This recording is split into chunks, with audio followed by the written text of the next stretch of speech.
Assalamualaikum warahmatullahi wabarakatuh.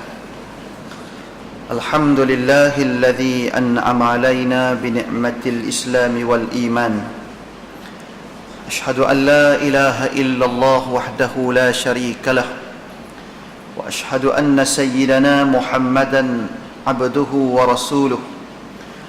Allahumma salli wa sallim ala habibina wa syafi'ina wa qudwatina Muhammad, imamil muttaqin wa qaidid du'atil mujahidin, wa ala alihi wa ashabihi wa man ihtada bihadihi wa istanna bisunnatihi ila yaumiddin. Qala rabbi shrah li sadri wa yassir li amri wahlul 'uqdatam min lisani yafqahu qawli. Allahumma aftah alaina futuhal arifin warzuqna fahman nabiyyin wa ilhamal malaikatil muqarrabin fi afiyatin birahmatika ya arhamar rahimin. Allahumma la sahla illa ma ja'altahu sahla, rabbi yassir wa la tu'assir, rabbi tammim bil khair, wa la hawla wa la quwwata illa billahil aliyyil azim. Summa amma ba'du. Alhamdulillah, marilah sama-sama kita bersyukur kepada Allah Subhanahu wa taala kerana dengan taufik serta hidayah Allah Subhanahu wa taala kita masih lagi diberi peluang dan kesempatan oleh Allah Subhanahu wa taala sehingga pada malam yang berbahagia ini sekali lagi kita dipertemukan oleh Allah Subhanahu wa taala dalam kita meneruskan ibadah kita kepada Allah Subhanahu wa taala dengan sama-sama menunaikan solat fardu maghrib yang telah disempurnakan dengan cara berjamaah, dan pada masa yang sama kita berpeluang lagi meneruskan kuliah maghrib kita pada malam ini. Mudah-mudahan hasil daripada pertemuan ini kita mendapat keampunan Allah Subhanahu wa taala. Mudah-mudahan hasil daripada pertemuan ini kita mendapat rahmah dan keberkatan daripada Allah Subhanahu wa taala. Tuan-tuan muslimin, muslimat yang dirahmati Allah Subhanahu wa taala sekalian, insya-Allah pada malam ini kita sambung perbincangan kita berkaitan dengan kitab Bidayatul Hidayah, permulaan jalan untuk memperoleh hidayah, petunjuk Allah Subhanahu wa taala yang telah digariskan oleh Al-Imam Hujjatul Islam Abu Hamid Al-Ghazali. Sambungan ini kita masih lagi pada pasal yang kedua berkaitan dengan meninggalkan maksiat. Di sambungan pada perbincangan malam ni kita masuk pada perkara yang pertama ataupun sifat yang pertama yang mesti dijauhi oleh kita semua, iaitu cara meninggalkan sifat hasad. Cara meninggalkan sifat hasad ataupun dengki. Dengki pun betul, hasad pun betul, sama. Qala al-musannifu rahimahullahu subhanahu wa ta'ala wa nafa'ana bi ulumihi fi daraini amin. Perkara yang pertama berkaitan dengan sifat tercela dari meninggalkan sifat hasad. Sifat hasad ini adalah sifat yang bercabang daripada sifat bakhil. Kerana orang yang bakhil ialah orang yang tidak mahu memberikan sesuatu yang ada di tangannya kepada orang lain. Itu hasad. Hasad ni cabang daripada sifat bakhil. Cabang daripada sifat bakhil. Bakhilnya apa?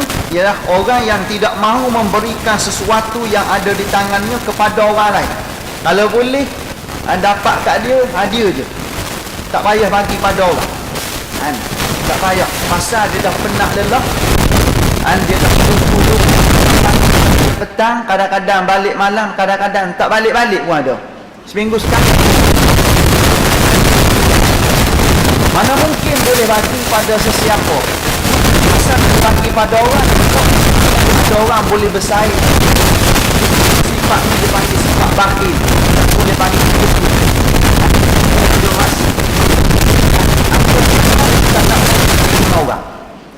sepatutnya berkongsi lah. Pasal nikmat ni kalau kita kongsi dengan orang, rugi lah. Rugi tak? Kalau kita kongsi dengan orang, masuk tabung masjid tu rugi tak? Masuk tabung masjid, masuk tabung surau, tolong orang, rugi tak? Tak rugi. Pasal benda nikmat bila mana kita kongsi dengan orang, rezeki bila mana kita kongsi dengan orang lain. Kata Allah, la in syakartum la azidannakum wa la in kafartum inna azabi lasyadid.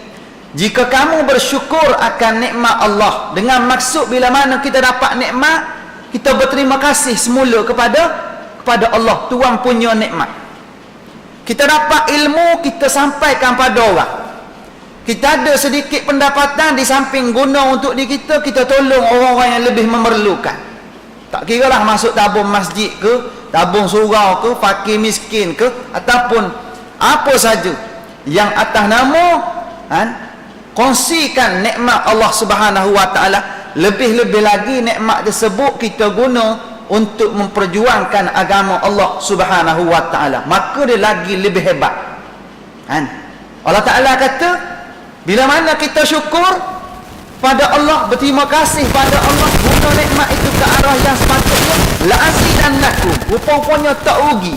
Memang poket kita hak tebal jadi nipis pada asas pada hari itu, tapi besok lusa kita tahu tak rezeki kita tak tahu. Khazanah Allah Subhanahu wa taala begitu luas, yang kita tidak pernah terokai lagi begitu luas. Yang kita dah terokai, kita rasa hebat dah, banyak dah, tapi yang belum lagi banyak lagi sebenarnya. Nikmat tu, rezeki tu, kelebihan Allah Taala nak tawarkan pada kita banyak lagi. Sebab tu kata Allah, bila mana kita bersyukur, la azidannakum, nescaya ditambahkan kepada kamu. Tambah. Siapa syukur,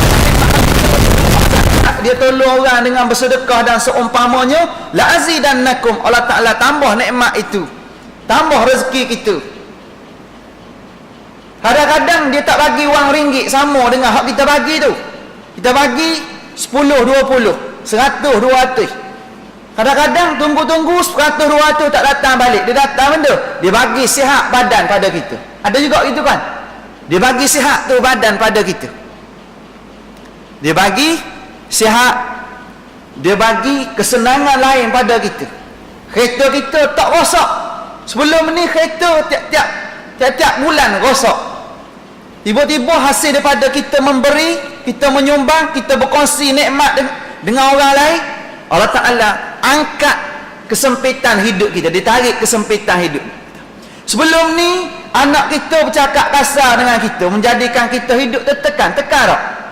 Kalau anak cakap dengan kita jawab, kita bagi tahu cara baik, tiba-tiba dia jawab dengan cara yang kasar.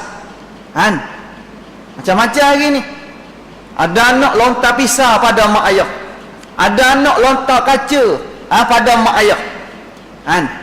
Macam-macam. Macam mana hati mak ayah kalau suasana tersebut berlaku? Hancur kan? Penat rasa. Kita kena balik zaman anak-anak kita kecil dulu, tiba-tiba besar-besar jadi macam ni. Pening tak kepala kita nak fikir? Pening. Tiba-tiba kadang-kadang Allah Subhanahu wa taala nak angkat benda tersebut melalui ibadah kita pada Allah Taala.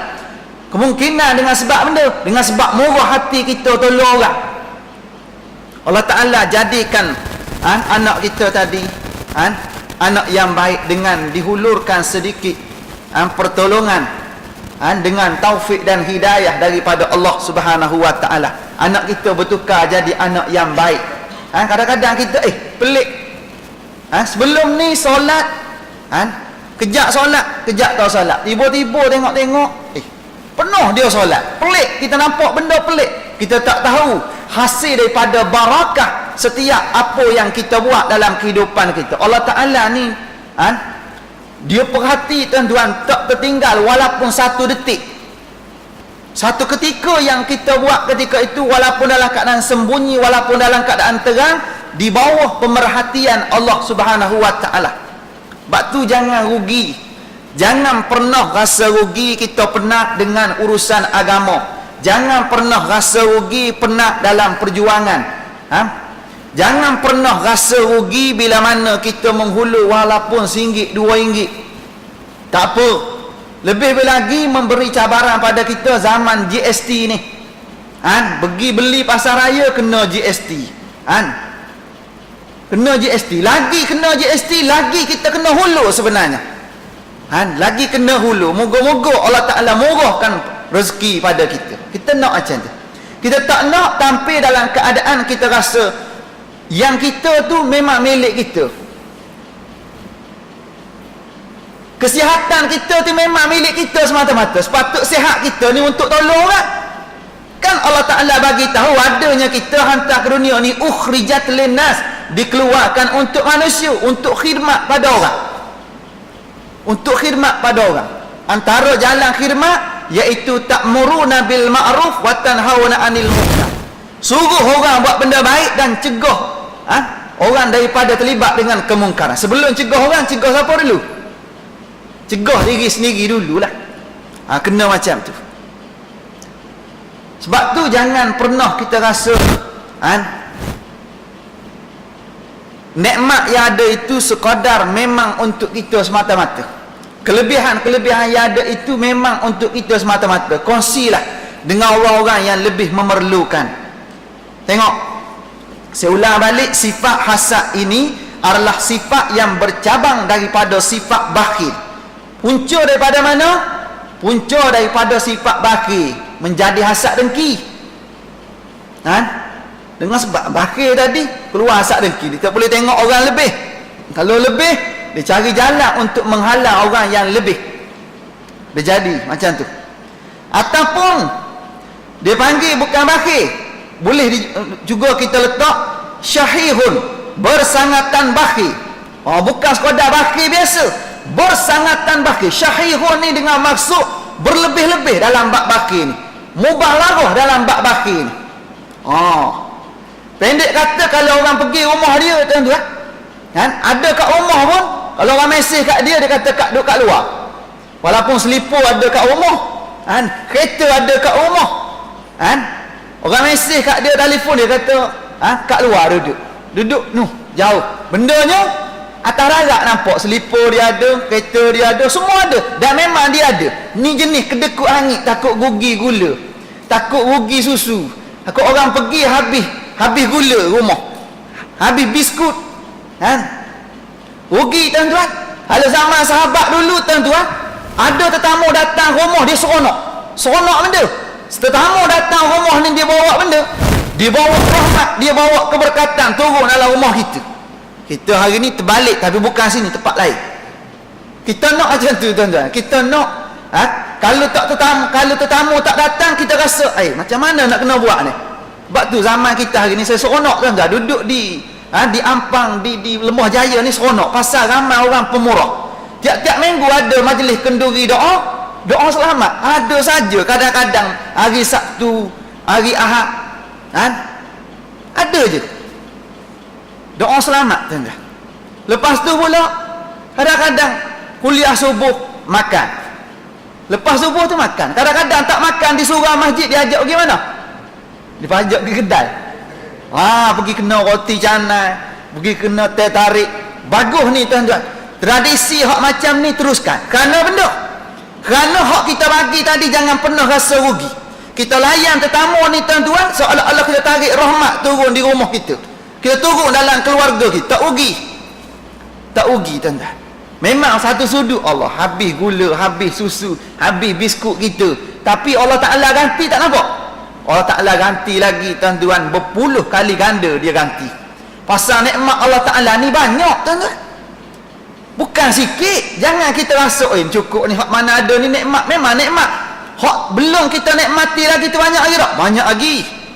Kata Allah, wa in ta'uddu nikmatallah la tuhsuha. Jika kamu nak menghitung nikmat Allah, nescaya tidak terhitung nikmat tersebut. Banyak sangat. Hak kita dah rasa hari ni banyak mana? Hak kita dah terokai, hak kita dah nikmat pada hari ni, seolah-olah kita celup tangan kita dalam air laut, lepas tu kita angkat. Kadang-kadang sambil angkat tu, yang lekat kat tangan tu jatuh lagi kan? Jatuh lagi tu, menitih lagi tu. Tu baru hak melekat kat tangan kita tu, tu baru yang pernah kita terokai. Dan kadang-kadang kita dah teroka dah masuk poket kita, kadang-kadang orang ambil lagi, kadang-kadang dah masuk dalam, dah makan, muntah lagi. Tengok, muntah lagi. Sebab tu luah lagi tu, lautan yang luah itu merupakan ilmu Allah, merupakan nikmat Allah yang tidak pernah kita terokai lagi. Sebab tu jangan pernah rasa rugi untuk kita berkongsi. Jangan pernah sampai satu tahap kita rasa dengki dengan orang lain, takut-takut ada orang satu standing dengan kita, takut-takut orang lebih hebat pada kita. Kita takut. Jangan macam tu. Jangan ada perasaan bila mana orang lebih rasa tergugat kedudukan kita. Tak boleh. Pasal semua tu nikmat Allah Subhanahu wa taala yang Allah Subhanahu wa taala nak bagi pada si fulan ni, pada si fulan ni, maka kita tumpanglah tuan-tuan. Seronok bila mana sahabat-sahabat kita dapat nikmat anak dia berjaya, cucu dia berjaya. Seronok, biar kita tumpang seronok. Moga-moga kejayaan tersebut ada baik untuk keluarga tersebut dan ada juga baik untuk diri kita, dan paling besar kejayaan itu kita nak baik untuk agama Allah Subhanahu wa taala. Bersangatan bakhil ni macam mana? Ialah orang yang tidak mahu melihat kurnia Allah atau perbendaharaan Allah Ta'ala yang sebenarnya bukan perbendaharaannya, tercucuk kepada sesiapa sahaja daripada hamba Allah. Dia tak nak dapat pada orang lain.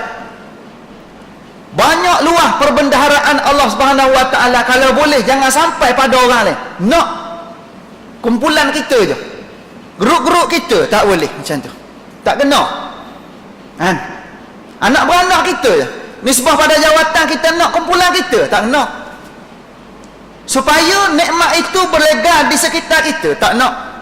Kita nak semua orang rasa. Sebab tu nisbah ni umum. Kita cerita pergi keluar sikit tuan. Nisbah negara kita ni negara yang kiranya Allah Ta'ala bagi banyak kelebihan kan. Negara kita ni banyak kelebihan. Negara yang ada minyak, bahan galian ada kita ni. Minyak ada, emas perak ada, besi ada, macam-macam bahan galian ada. Lepas tu balak ada, getah ada, kelapa sawit ada, semua ada. Sepatutnya khazanah yang Allah Ta'ala bagi pada kita pada hari ni, kita nak guna untuk benda. Kita guna untuk menikmati. Semua masyarakat ni dapat nikmat, supaya semua orang dapat rasa hak ni dapat sikit, hak ni dapat sikit, hak ni dapat sikit. Jangan hak ni dapat sikit, hak ni dapat banyak. Tak kena macam tu. Dia nak kalau boleh bagi sama, kena sama rata. Kena macam tu. Siapa kerja lebih, dapat lebih lah. Tapi kalau siapa kerja biasa-biasa, dapat qadar biasa lah. Jangan pada hari ni orang bawah kerja lebih tapi dapat sikit, orang atas kerja tak banyak tuan-tuan, dapat banyak. Pelik hari ni kita nak sentuh bab GST sikit tuan-tuan. Tertekan masyarakat kita dalam bab GST. Pergi pasar raya garu tempat yang tak gatal. Patutnya garu tempat yang ada gatal, tapi pergi pasar raya tengok barang ni kena GST, barang ni kena GST. Kadang-kadang kita ni geling kepala, geling kepala dengan sebab perbuatan kita sendiri tuan-tuan. Pasal GST ni tuan-tuan dilaksanakan di bawah bidang kuasa kita sebelum ni tuan-tuan. Kita sebelum ni tuan-tuan. Pasal orang yang meluluskan GST pada hari ni tuan, siapa lantik? Kita juga lantik, rakyat yang lantik. Sebab tu kalau kita duk merunguk satu sudut, tak kena sebenarnya. Pasal benda tu Allah Ta'ala dah bagi ruang nisbah pada negara kita. Allah Ta'ala bagi ruang berapa lama sekali? 5 tahun ataupun 4 tahun sekali buat perubahan. Tapi dengan sebab kita hari ni mudah dikelabukan mata, mudah kita rosakkan fikrah kita dengan bila mana diberikan kain pelekat, diberikan gula-gula, diberikan sedikit habuan, kita tak nampak dah nikmat yang begitu luas Allah Ta'ala nak bagi pada kita. Kita tak nampak. Tiba-tiba kita nampak depan mata kita 300, 500, kita nampak yang tu, kita lupa nikmat yang lebih luas Allah Ta'ala nak bagi pada kita. Lalas sekali kita terpesona. Dan hari ni kita dizalimi di bumi kita sendiri, di negara kita sendiri, tempat tumpah darah kita sendiri, kita kena zalim. Nak salahkan siapa? Kena salahkan diri masing-masing lah. Kena salah diri masing-masing. Hak buat kerja, hak tak nak tu tak apalah tuan-tuan. Yang penting setiap kita ni walaupun dah buat kerja, kita rasa belum lagi kita sampai kepada kemuncak yang sebenar. Kena ke arah tu. Pasal tu Allah Ta'ala tak bagi. Pasal kita tak buat kerja sungguh-sungguh. Termasuk saya.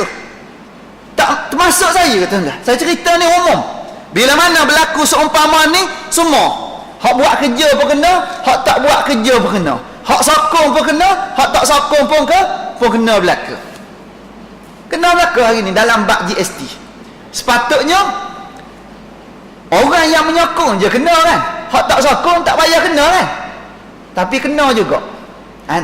Itulah lumrah kehidupan kita pada hari ini yang perlu kita buka balik nilai kehidupan khazanah Allah Subhanahu Wa Taala ni begitu luas. Maka tuan-tuan, nisbah kepada apa yang berlaku pada hari ini dalam kehidupan sempit pada hari ini, lebih lagi yang ada pendapatan yang tidak stabil, pendapatan hariannya tidak stabil, kadang-kadang 1,000, kadang-kadang 1,500, kadang-kadang 2,000 pendapatan 2,000 duduk di bandar ni tuan-tuan, masih lagi masuk dalam kelompok apa ni, miskin lagi ni. 2,500 pun miskin lagi tuan-tuan zaman hari ni tuan-tuan. Tambah-tambah campur dengan GST pula lagilah miskin. Bukan miskin dah ni, masuk dalam fakir tuan-tuan. Teruk dah zaman kita pada hari ni. Maka atas sebab tu kita kena fikir balik nilai, balik kedudukan kita tuan-tuan. Dalam keadaan duduk tengah-tengah tertekan pada hari ni, kena bayar sana, kena bayar sini. Gaji naik tak? Gaji. Hak kerja kerajaan gaji tak naik juga tuan-tuan. Hak naik ke apa? Hak naik. Pemimpin yang sedang memimpin kerajaan pada hari ini naik gaji tuan-tuan. Naik gaji. Itulah yang menjadikan kita kena fikir balik betapa penyakit yang sedang ada, barah yang sedang ada dalam masyarakat kita hari ini, khususnya dipegang oleh pihak-pihak yang sedang memimpin di peringkat tertinggi. Ni ada penyakit yang kita tengah bincang. Saya nak kait benda ni je ni. Penyakit ni ada kan, penyakit benda, penyakit bakhil ataupun syahihun, bersangatan bakhil. Dia nak kalau boleh semua nikmat tu dapat pada dia, tak dapat pada orang lain. Kalau boleh macam tu. Sebab tu kita tengok di Kelantan, walaupun di Kelantan ni negeri minyak tuan-tuan, negeri Allah Ta'ala bagi kelebihan keluar minyak, Allah Ta'ala bagi minyak tuan. Tapi ada manfaat tak? Ada manfaat? Tak dapat manfaat. Sampai hari ni kita duk perjuangkan tuan-tuan. Tulis di kereta, di motor, tulis benda, tulis slogan R tuan-tuan. R ni dengan maksud benda royalty tuan-tuan. Kita nak hak kita tuan-tuan dengan sebab perjanjian ada. Tapi tak dapat. Pasal apa tak dapat? Dengan sebab syahihun muta'un ada dalam kehidupan masyarakat kita pada hari ini. Penyakit yang sedang duduk, yang sedang bertahta, yang sedang bergelombang dalam masyarakat kita hari ini, khususnya di pihak kepimpinan tuan-tuan. Ni penyakit ni tuan-tuan. Sebab tu yang selayaknya patut bagi tak nak bagi. Pasal dia kata bukan kumpulan kita pun, tak payah bagi. Kalau kita bagi pun bukan dia masuk apa ni menyokong kita pun. Ni pelik tuan-tuan. Dia nak kalau boleh nikmat tu dapat pada dia, tak dapat pada orang, walaupun milik orang. Ni pelik. Ni penyakit syahihun dia panggil. Penyakit bukan sekadar bakhil, bahkan bersangatan bakhil. Kalau boleh nikmat itu tak dapat pada orang, dapat pada diri dia semata-mata. Tuan-tuan jangan marah pula saya sebut royalty. Kalau kita tak cerita benda, duk baca kitab straight je tuan-tuan, cepat habis kitab ni, tahu tak? Kitab ni bukanlah tebal mana ni. Kalau kita baca kitab ni straight je, bagi tahu straight je, baca, kalau baca betul-betul baca tuan-tuan, dalam masa sejam ni tuan-tuan kena 3 muka surat, 4 muka surat sekali baca tuan-tuan. Tapi bila mana kita baca kitab, tak cukup dengan kaedah macam tu. Baca kitab ni tuan-tuan, peninggalan mutiara alim ulama yang dulu, sesuai dengan zaman kita hari ni. Apa kepincangan yang berlaku kita kena cerita. Qiyah kok mana? Ni qiyah kok ada dalam kitab ni. Tu yang saya cerita tu. Kalau tak, sakit tekak saja saya, tuan-tuan. Sakit tekak saja. Kalau sekadar baca kitab hak orang dulu, tiba-tiba kita tak kait dengan zaman hari ni, buat sakit tekak saja, buat habis air saja, tuan-tuan. Tidak gitu ni. Kena macam tu, tuan-tuan. Kita kena jangan sekadar terikat dengan kitab. Bawa keluar sana. Nak guna kitab ni, tuan-tuan, dalam menguruskan kehidupan. Tengok. Maka syahihun ini lebih jahat daripada bakhil. Syahihun ni lebih jahat, lebih teruk daripada bakhil. Pasal benda? Pasal syahihun ni, dia nak kalau boleh nikmat tu jangan sampai ada pada orang, kalau boleh dapat kat dia semua. Kalau sekadar bakhil ni, tak apa nikmat ada pada orang tu, tak apalah. Tapi cuma dia malah nak menghulu je. Hak dia lah, hak orang tu orang je. Tapi nisbah pada syahihun ini, dia tak nak, kalau boleh hak orang pun dia nak juga pada diri dia. Ni lagi teruk daripada bakhil. Lebih teruk daripada sifat bakhil.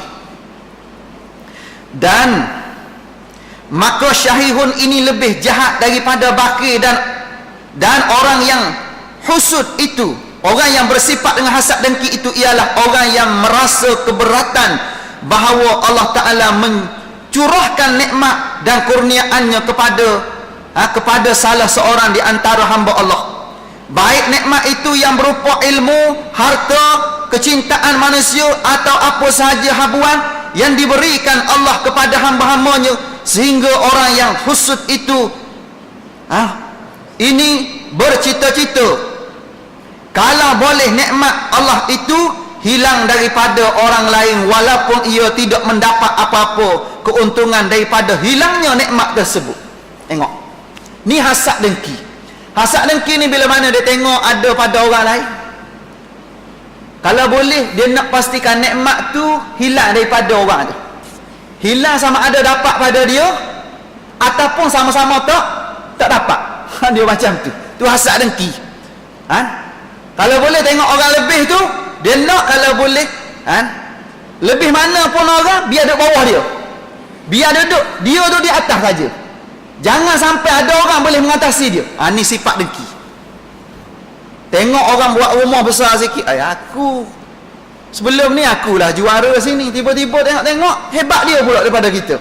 Cari jalan nak potong supaya kawan tu duduk bawah, supaya dia lebih tinggi. Ni dengki dia panggil, tuan-tuan. Sebab tu kita cerita tadi, hasad dengki ni dia cabang daripada mana? Cabang daripada sifat bakhil, cabang daripada sifat syahihun. Cabang daripada situ. Pasal dia ni tak boleh tengok orang ni lebih dari segi sudut ilmu, lebih dari segi sudut ibadah, lebih dari segi sudut pakaian, lebih dari segi sudut nikmat-nikmat yang semasa kita tengok. Tak boleh tengok. Kalau ada macam tu, kalau boleh nikmat tu hilang, tak dapat terus pada siapa-siapa, ataupun nikmat tu pindah pada siapa? Pindah pada diri dia. Tu dia nak macam tu. Ataupun sama-sama tak dapat. Ni dia panggil penyakit. Penyakit ni banyak dalam masyarakat kita ni. Hasad dengki ni banyak dalam masyarakat kita, yang menjadi penyebab bergaduh besar. Bergaduh dengan sebab hasad dengki. Ni kedai tom yam, ni kedai tom yam, sama-sama tom yam belaka dua ni, tuan-tuan. Kedai ni tengok buka kita dulu, tiba-tiba dia baru buka je. Kita dah 3 tahun, dia baru mula tahun ni. Tengok-tengok dia lebih hebat, customer kita lari tempat dia. Kita tak boleh jadi macam ni. Kita rasa tak puas hati bila mana kedai ni lebih maju daripada kedai kita, sedangkan kita lebih senior. Dia baru setahun jagung, kita dah 3 tahun, tiba-tiba hebat dia. Mana boleh. Tambah-tambah orang Melayu ni, tuan-tuan, memang macam tu dia. Memang macam tu dia, tak boleh bersaing. Tapi kalau Cina boleh. Cina memang dia bagus dalam bab ni, tuan-tuan. Kalau kita beli barang kat kedai dia, walaupun tak ada kata tunggu sekejap, dia pergi mana tu? Dia pergi mana? Dia pergi orang sebelah. Dia pergi kedai sebelah, tuan-tuan. Dia tolong jual bagi pihak kawan dia, tuan-tuan. Sebab tu, tuan-tuan, Cina hari ni maju ke depan. Ekonomi negara kita hari ni dipelopori oleh kaum Cina, kaum lain pada hari ni. Sepatutnya, tuan-tuan, kita orang Melayu beragama Islam, ada akidah yang hebat, patut dapat kat kita. Pasal Nabi kata, 9/10 daripada sumber pendapatan kita ni daripada mana? Daripada perniagaan. Orang Melayu kita patut lebih hebat, tapi tak dapat pada kita hari ni. Banyak orang Melayu jadi benda, jadi koli. Orang Melayu jadi koli, tolong kira duit orang. Tu Ion Big tu besar kan? Besar. Hak bekerja paling ramai pekerja tu siapa tu? Orang Melayu kan? Orang Melayu hak kira duit. Hak jadi cashier tu, kalau kita tengok semua majoriti orang Melayu. Kecuali hak tu tempat apa ni minuman keras, tempat apa ni arak tu. Situ baru bukan Melayu, Islam. Tempat lain duk kira duit beribu sehari, berjuta sehari tuan-tuan, duk kira duit orang. Kita buat balik berapa sebulan? Cina buat balik juta sebulan tuan-tuan. Kita buat balik 1,200 sebulan. Duduk di bawah paras kemiskinan kita pada hari ni pasal kita jadi kuli orang. Sepatutnya tuan-tuan kita kena contohi Abdul Rahman bin Auf. Sepatutnya kita kena contohi Abu Bakar As-Siddiq. Walaupun dalam keadaan sibuk memperjuangkan Islam, tetapi tuan-tuan sedap, ia merupakan seorang kaya yang hebat, seorang saudagar yang berjaya. Tapi tak dapat. Pasal apa tak dapat pada kita? Hari ni kita tak dapat antara kesan punca paling besar dengan sebab hasad dengki. Hasad dengki, tengok macam mana ni. Sekali kita pergi kedai kawan ni tak nampak. Tutup kedai ni pula. Apa benda tutup? Pergi sekali tutup, pergi 2 kali tutup, walah buka tapi nampak tu tutup. Tu ada benda lain tu. Ni kerja orang Melayu hari ni tuan-tuan. Dia tengok orang sebelah maju, tiba-tiba dia pun pusing. Macam mana nak buat ni? Dia pergi jumpa Tok Bomo mana-mana, pengamat ilmu hitam mana-mana. Dia pun kata, wahai mambang tanah, mambang air, mambang api, mambang angin. Dia jampi serapah, lalas sekali kedai kawan tu tak nampak pasal ditutup oleh jin. Tak nampak tuan-tuan. Kesian kawan ni, buka tak ada siapa nak masuk kecuali 2-3 orang aja masuk. Siapa masuk tu? Orang-orang hak kuat-kuat sikit, hak zikir lebih, hak solat jemaah lebih, nampaklah kedai. Tapi hak jenis subuh pukul 8.30 memang confirm tak nampak. Subuh pukul 7.30 tak nampak kedai tu. Pasal benda kerohanian, benteng kerohaniannya tak kuat. Dia pergi tengok, tutup kedai ni. Dalam sekali dia tanya orang, pasal apa kedai ni tutup? Nampak dah seminggu tutup. Mana ada tutup? Tengok, mana ada tutup? Dia kata buka daripada 8 pagi sampai 10 malam buka kedai. Jadi 24 jam buka, tapi nampak tak buka, tutup. Pasal benda, pasal dengki tadilah. Pergi jumpa Bomo, pergi jumpa pengamat ilmu hitam. Lalas sekali kita berdepan dengan kesempitan hidup. Tak maju kita hari ni pasal nak cantah orang dalam keadaan nikmat Allah Ta'ala luah. Tiba-tiba kita tengok orang lebih, kedai ni maju, kedai kita ni slow sikit. Tiba-tiba kita cari jalan dengan cara yang tidak syar'i. Cari jalan dengan tidak syar'i. Buat macam tu. Lalas sekali tutup kedai kawan ni. Bila mana tutup kedai sahabat ni, dia pun seronok kan. Seorang-seorang daerah. Orang Melayu kita macam tu. Kadang-kadang dia buat macam mana? Kita tak nak benda ni merebak pada kedai orang lain. Lalas sekali kita nak tarik dengan cara macam mana? Nak tarik orang supaya masuk kedai kita. Masuk sekali memang tak akan masuk dah kedai orang lain. Memang cari kedai kita je. Guna benda pula, dia guna pelaris yang tidak syar'i. Pelaris yang tidak syar'i tuan-tuan. Banyak hari ni tuan-tuan. Kalau kita tengok pada hari ni banyak diguna pakai di kedai-kedai pada hari ni. Lepas tu kita tengok penuh je. Kalau penuh tuan-tuan pergi baca sikit. Baca benda. Baca ayat-ayat suci Al-Quran. Moga-moga Allah Ta'ala bagi petunjuk. Baca sikit tuan-tuan. Ada satu kedai di kawasan tak jauh daripada kawasan kita ni tuan-tuan. Penuh kedai tersebut. Penuh. Sampai beratur dia sampai tengah panas. Kedai nasi ayam. Panjang. Sekali pasal apa ni sampai tengah panas beratur ni, pelik lah kita kan. Sekali Ada 2-3 orang sahabat pergi tuan-tuan. Masuk waktu dah ni kan. Okay, kita bagi laluan, lepas ni kita sambung cerita ni.